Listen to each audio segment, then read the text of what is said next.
People learn about giving in various ways. How does regular, systematic giving become a habit of the heart?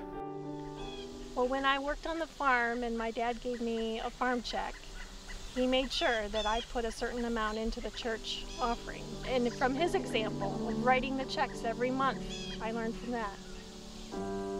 When I was an usher, back when I was in middle school and early high school, helped to count the offering. It made an impact on me when some of the people I saw gave very regularly and very significant gifts, and I matched that to how they lived, and some of them lived very simply. My father was a banker and a church treasurer, and my first job, I guess, as a kid was going to a farmer's market, and I would work 6 hours on a Saturday for $10, and I was told to put $1 of that into the offering, which I did, and a lot of savings being a banker, and then the rest of it I could spend on candy or something like that. I did get to eat as many donuts as I could handle at that farmer's market too. I did get to eat as many donuts. I did get to eat as many donuts. I did get to eat as many donuts as I could handle at that farmer's market. One of the stewardship lessons I learned as a young child is at 10 years old, an arsonist burnt down a building from our family business. It was the coming together of the church and mutual aid that kept us afloat. Steve and I used to give once a month when our checks came in, but now we give every week, just as an act of worship from our hearts. Well, then I remember back to the beginning weeks of our marriage when we started talking about budgeting.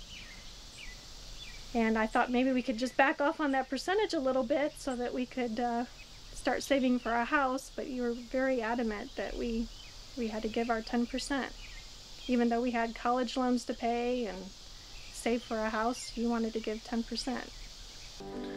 As time went on, I think in the building fund and pledges, I think that was, again, took some faith in terms of committing to something that's multi-year and that you don't necessarily have planned, and it's not coming out of our income or your normal salary or whatever, but I feel like we've been blessed.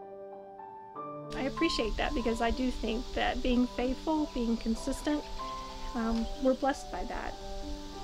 This week, someone called me from our church who has not been able to get here for a few Sundays, and she asked me if I would be willing to stop by her house and pick up her offerings. And I went there, and she had 3 envelopes there.